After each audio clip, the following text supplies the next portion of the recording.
So hello class 9th, welcome to enlighten academy. Class 9th अभी हमने देखा था आपके चैप्टर नंबर 1 हिस्ट्री का फ्रेंच रेवोल्यूशन, उसकी पूरी एक्सप्लेनेशन, उसकी वीडियो जो अपलोड हो चुकी है हमारे यूट्यूब चैनल पे। अगर अभी तक आपने यूट्यूब चैनल को सब्सक्राइब नहीं है तो पहले उसे सब्सक्राइब करो। और अब आज हम करने वाले हैं उसी चैप्टर के एनसीईआरटी क्वेश्चन।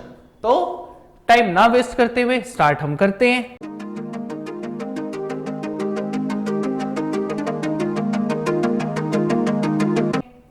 पहला क्वेश्चन आपका क्या है कि describe the circumstances leading to the outbreak of the revolutionary protest in France.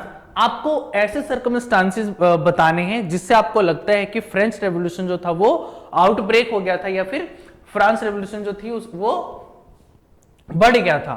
तो पहला रीजन ये था कि लुई जो 16 था, एरिस्टोक्रेट रूलर जो था, वो उसे अपनी लग्जरियस लाइफ के आगे और कुछ दिखता ही नहीं था। वो जो काम करता था उसके रिजल्ट के बारे में वो सोच ही नहीं पाता था कि इसका रिजल्ट क्या हो सकते हैं या फिर इसके कॉन्सिक्वेंसेस क्या हो सकते हैं। दूसरा कि जब लुई 16 अपनी राजगद्दी पे बैठा तो उसने देखा कि पूरी ट्रेजरी जो है वो खाली है, मतलब पूरा खजाना खाली है। हुआ कैसे था कि फ्रांस और ब्रिटेन के बीच में 7 ईयर वॉर चल रही थी जिसमें पूरा का पूरा पैसा खत्म हो चुका था। ठीक है भाई। आगे added to this was the cost of maintaining an extravagant court of the immense palaces of Versailles। अब जो पैलेस ऑफ वर्साइल था जो अभी भी फ्रांस में और बहुत बड़ा है, उसको मेंटेन करने के लिए भी तो चाहिए ना भाई पैसे, तो उसके लिए भी नहीं थे। आगे the state finally increase taxes to meet the regular expenses. अब जो रेगुलर एक्सपेंसेस थे किस चीज के, आर्मी को मेंटेन करने के लिए, गवर्नमेंट को रन करने के लिए, जो गवर्नमेंट ऑफिस वगैरह होते थे, यूनिवर्सिटीज वगैरह को रन करने के लिए जो पैसा चाहिए था उसके लिए तो था नहीं, तो उन्होंने टैक्स बढ़ाना स्टार्ट कर दिया। ठीक है भाई। आगे देखते हैं। अब इन सब का अच्छा टैक्स भरता कौन था, तो सिर्फ जो थर्ड स्टेट थी यानी पीजेंट जो थे सिर्फ टैक्स वही भरते थे, बाकी क्लर्जी और नोबिलिटी यानी पहला स्टेट और दूसरा स्टेट टैक्स भरते ही नहीं थे। उन्हें बाय बर्थ ये प्रिविलेज मिली हुई थी, यही बात इसमें लिखी हुई थी। तो जो भी बर्डन पड़ता था वो किस पे पड़ता था, सिर्फ एक ही स्टेट पे पड़ता था, थर्ड स्टेट पे यानी पीजेंट्स वगैरह के बारे में। तो ऑब्वियस सी बात है यार, वो गुस्सा होंगे ही। ठीक है। आगे the middle class that emerge in the 18th century France was educated and enlightened. अब मिडिल क्लास जो थी वो थोड़ी पढ़ी लिखी थी, एनलाइटमेंट थी, मतलब वो चीजों को लॉजिकली सोचा करती थी, तो वो आपकी इमर्ज हुई। They refuted the theory of divine right of the king and absolute monarchy. जो ये मिडिल क्लास थी उसने बोला कि जो ये राजा बोलता है कि हमको गॉड ने ही भेजा है आप लोगों पे रूल करने के लिए, ठीक है, या फिर एक तरीके से कह सकते हैं कि ये गॉड ही है, ये सब बकवास चीजें हैं। ठीक है। They believe that a person social position must be depend on his merit. जो मिडिल क्लास थी उसका सोचना यह था कि अगर कोई पर्सन जो है वो इस बेस पे राजा ना बने क्योंकि वो राजा की फैमिली में उसका जन्म हुआ है, वो इस बेस पे वो राजा बने कि उसकी एबिलिटी वैसी हो। ठीक है भाई। आगे they had access to the various ideas of equality and freedom proposed by the philosophers। अब जो मिडिल क्लास थी वो जो फिलोसफर्स थे जैसे John Locke, Jean Jacques Rousseau, उसके बाद मॉन्टेस्क्यू, इनसे बहुत ज्यादा वो इंस्पायर हुए थे और जो आइडियाज थे इन फिलोसफर्स के वो बहुत ज्यादा इन्फ्लुएंट किए था इन जो आपकी मिडिल क्लास थी उनको। ठीक है भाई। आगे the French administration were extremely corrupted. ठीक है, मतलब जो एडमिनिस्ट्रेशन थी फ्रांस की वो बहुत ज्यादा करप्ट थी, वो आम जनता की सुनते ही नहीं थी। The state finally increase the taxes to meet its regular expenses such as the cost of maintaining the army, running government offices. अब इन सबको चलाने के लिए उसने क्या कर दिया, टैक्स को इंक्रीज कर दिया। और टैक्स कौन भरेगा, सिर्फ थर्ड स्टेट, तो गुस्सा तो आएगा ही भाई। आगे तो अगला क्वेश्चन क्या है कि which group of the French society benefited from the revolution, which group were forced to relinquish power, which section of the society would have been disappointed with the outcome of the revolution. आपको ये बताना है कि France की किस society को जो था फ्रेंच रेवोल्यूशन में फायदा मिला, किसको नुकसान हुआ, ठीक है। देखते हैं, French society were divided into 3 state. आपको पता ही है कि जो थर्ड स्टेट, अच्छा बेनिफिट किसको हुआ, थर्ड स्टेट यानी पीजेंट्स को, ठीक है, क्योंकि सबसे ज्यादा दबाया उन्हें ही जाता था, ठीक है। The third state consisted of peasant, artisan, small peasants, landless labor, servants, big businessmen, merchants, court officials, lawyer, ये सारे किस में आते थे, आपके थर्ड स्टेट में आते थे। The group that were forced to relinquish power were the peoples belonging to the first and second state। अब जिन्हें अपनी सारी सुख सुविधाएं छोड़नी पड़ी थी वो किस स्टेट से आते थे, आपके फर्स्ट एंड सेकंड से। समझ आया? तो फ्रेंच रेवोल्यूशन से जिसको फायदा मिला वो कौन था स्टेट था, आपका थर्ड स्टेट यानी पीजेंट वाला, ठीक है भाई। नुकसान किसको हुआ, किसको अपनी सारी प्रिविलेजेस छोड़नी पड़ी, तो फर्स्ट और सेकंड स्टेट को। आगे, these people had enjoyed certain privilege by birth, जैसे आपको पता ही टैक्स ना देना। आगे, with the revolution the people in the first and second state lost their privileges.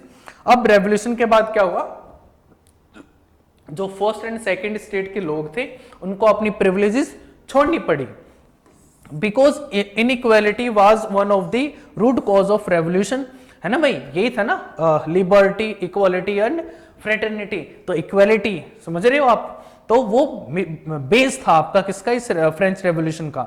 The revolution try to bring equality to the society, मतलब अब जो third states में वो बहुत ज्यादा पुअर लोग थे और क्लर्जी और मोबिलिटी में बहुत ज्यादा रिच था, मतलब डिवाइड रिच और जो आपकी सोसाइटी थी फ्रांस की वो रिच और पुअर के बीच में बहुत तगड़े तरीके से डिवाइडेड हो रखी थी। आगे देखते हैं question, describe the legacy of the French revolution for the people of the world during the 19th and 20th century. आपको बताना है फ्रेंच रेवोल्यूशन की लेगेसी क्या थी। तो जो आइडिया थे आपके लिबर्टी का, डेमोक्रेटिक राइट्स का, वो यहीं से आए थे बेसिकली, और बाद में पहले फ्रांस में स्प्रेड हुआ, उसके बाद पूरे यूरोप में, फिर बाद में पूरे दुनिया में। जो फ्यूडल सिस्टम वगैरह था वो सारी चीजें खत्म की गई। क्लोनलाइज जो पीपल थे, rework the idea of freedom from bondage. अब जो भी कॉलोनीज वगैरह थी वहां पर भी ये सारा आइडिया पहुंचा, और उसके बाद क्या हुआ, उन्होंने भी मूवमेंट स्टार्ट कर दिया और अपने आप को as a nation state declare कर दिया कि भाई आज से हम क्या है, नेशन स्टेट है, हमारे ऊपर क्या होगा, किसी का कब्जा नहीं होगा। फिर हमारे इंडिया में टीपू सुल्तान थे, राजा राम मोहन राय थे, ये भी बहुत ज्यादा इन्फ्लुएंस हुए थे किस चीज से, जो आइडिया थे आपके फ्रेंच रेवोल्यूशन से, ठीक है भाई, इक्वालिटी वाला, फ्रीडम वाला, ये सारी चीजें। आगे देखते हैं, draw a list of democratic right we enjoy today whose origin could be traced to the French revolution. हमको लिस्ट बनानी है वो राइट्स जो अभी के टाइम पे हम इंजॉय करते हैं, बट वो कॉन्सेप्ट आया कहां से था, फ्रेंच रेवोल्यूशन से।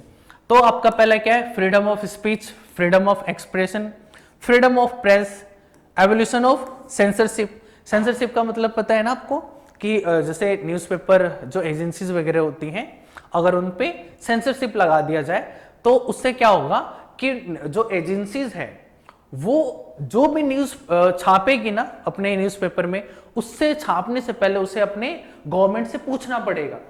अगर गवर्नमेंट के खिलाफ हो तो वो प्रिंट नहीं कर सकती, ठीक है, तो उसे हम बोलते हैं सेंसरशिप। तो वो अब खत्म हो चुका है। फिर राइट टू वोट है, एवोल्यूशन ऑफ स्लेवरी, गुलामगिरी को खत्म कर दिया गया है। आगे right to liberty, right to property.